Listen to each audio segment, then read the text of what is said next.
You could get tabs and backing tracks to practice along to this lesson if you go to my website, www.erichaugenguitar.com. Let me talk a little bit about my equipment. This is a 1966 Fender Mustang. I'm in middle position with both pickups on.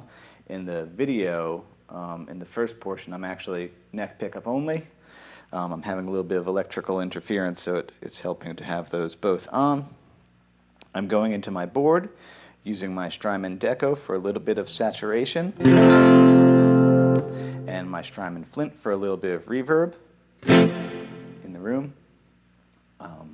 Thank you to Rode Microphones for helping me out with this Rode NTR ribbon microphone. That's what you're hearing there.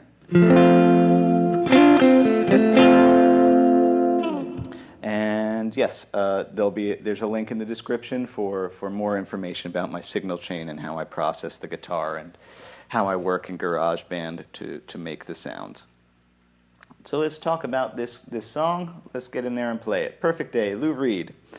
The first chord is an F, going up to a B flat minor. Already a very sinister little change.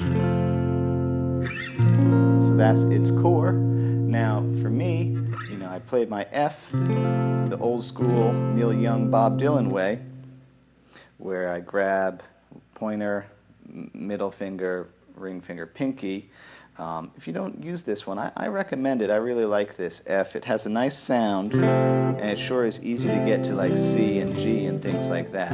So I'm using that F shape, and then I'm doing a little harmonized thing to imitate the piano, which is, that's notes of the F major scale. That is a pointer finger on 5 of the G, ring finger on 7 of the D. I'm going to back up. Just to 3 and 5. Move it 1 fret forward because that's a B flat minor, and this spare finger is going to get the 5th of the B flat, and then the thumb's going to get the B flat of the B flat. So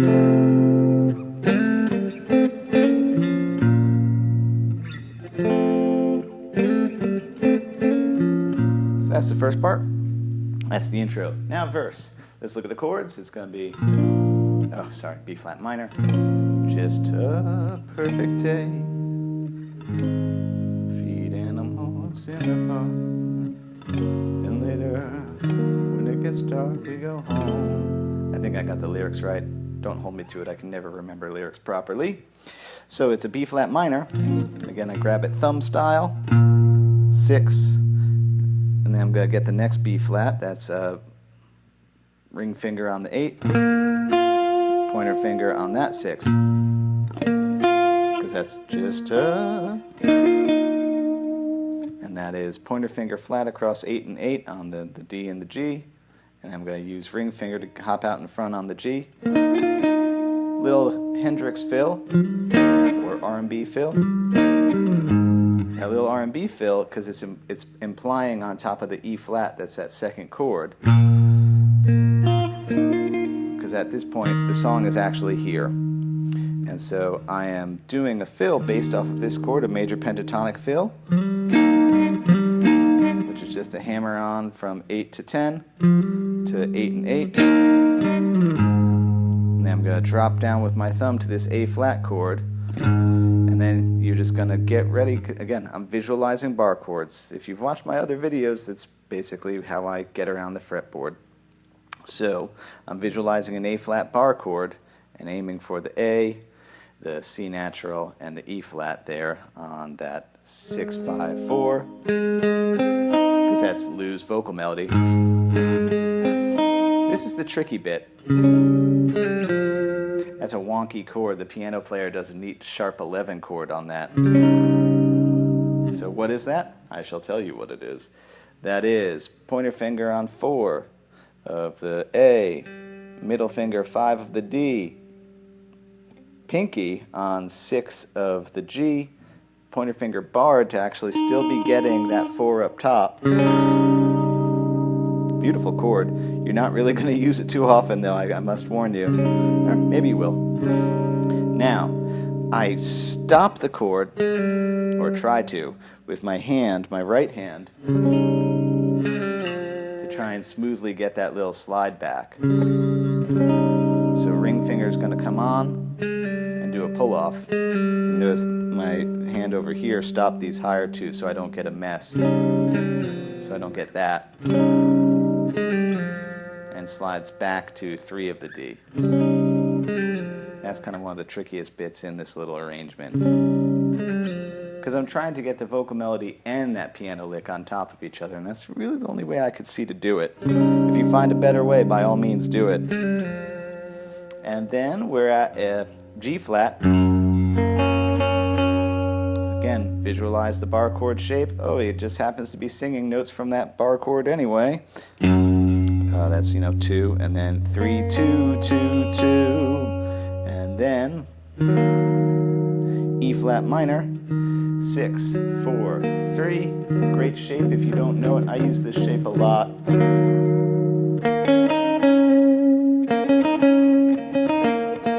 That's right, that's what I do. So that's 3, 6, 3, 4. And then I harmonize the melody here. So that was, and then there I am at 2 and 3. Land on an F chord. Again, that passage. And then I do a series of little inversion fills. 3, 2, 1, that's F. Oh, looky there, there's another F.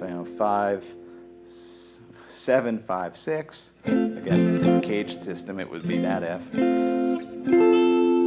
Here's another F, built off of that one. 10, 10, 10, and I think I do a little 12 action. And then, yeah, finally back up at this F up here, which is really just that. That an octave higher. Great little passage, great little lesson, too, in itself of inversions.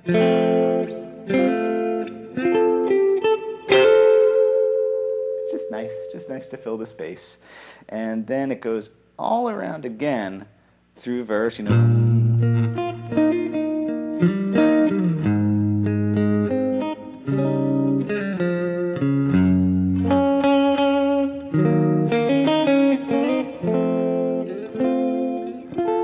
There I stop the inversions. I don't go to the next one because we're ready for, oh, it's such a perfect day. I'm glad I spent it with you. Okay, so I stop at this 10, 10, 10 inversion. Tag that 10 right there. Now I'm in B flat major, cool key modulation in this song. To modulate like that. Again, B flat, bar chord. There's another B flat at my 11. Now this is where it gets squirrely. It's going to go up to an E flat, right? Yeah, E flat. That's right, yeah. So I'm at that 11. I reach out, get a 14 on the G, and then I come in with a 13 on the D, which is an E flat. Again, oh, there's the E flat bar chord to a 12. So again, it shifts back to a D minor, which again, bar chord. There it is. Just the thirds of it, 12 and 10. That's the little melody, 12, 10, 10, 10, 12, 13, 11, my bad. Back to that E flat with a little hammer on behind. So he's on 13 of the D, hammer on 10 to 12 of the G. I'm going to walk down the scale in thirds. Again, so that is 13, 12. 12, 10. 10, 8. 8, 7. Gonna look for this B flat again up here on the B string. So 11, 10, 11, 13, 10. And then stay on that G string. 12, 10. So that's a 17, 15. 15, 14. There's that E flat again, so 13, 10 to 12. And again. And that's, instead of doing that one, it's an F chord really, so F, F. Very Hendrixy thing to do. 13, 14, 15.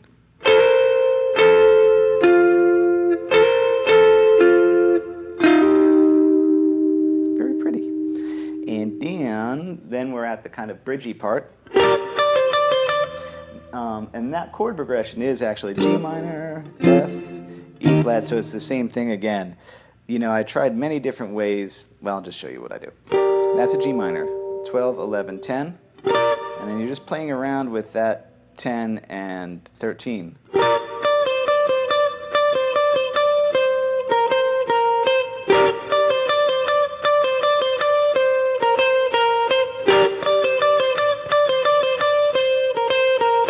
If you're brave, you could try to go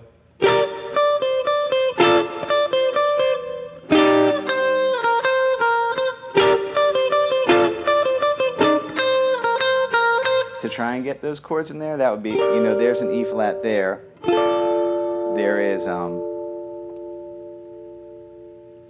G minor. There's an F with that melody on top. There's the E flat. It's just you can't really do it and do that. Piano players have the advantage of having all those to do these things.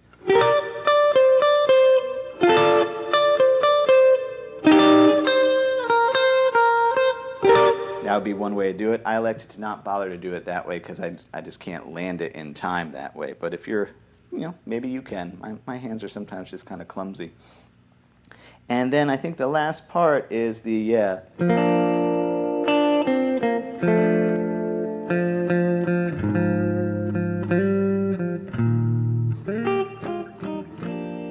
so that's a B flat, 3, 3, 3, and then a little melody. So 3, 5 on the G, 3 on the G, and I'm going to aim for that 2 on the G, so I got moved around to a B flat major 7, 3, 2, 3, also a D minor inversion, whatever.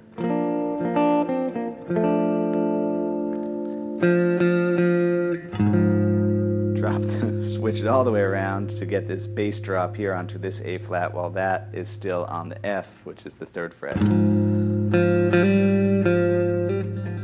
yeah, I'm going to hammer that little 5 on. 6 and 6, which is implying an E flat chord. And then a little 6th drop, which is, yeah, what is that? I am on my D and my B string. That is 8 and 8. 6 and 6, 5 and 4, 3 and 3. So that whole pattern.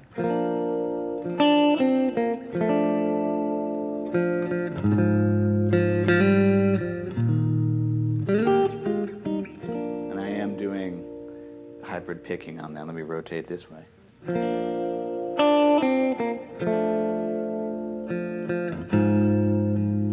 Watch out.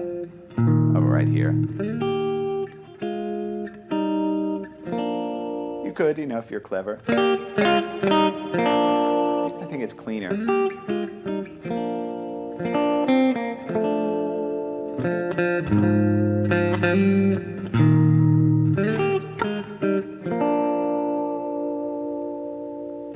And I think that covers how I play that arrangement of Perfect Day. Cool song. I hope that is interesting and helpful for you. Thanks so much for watching.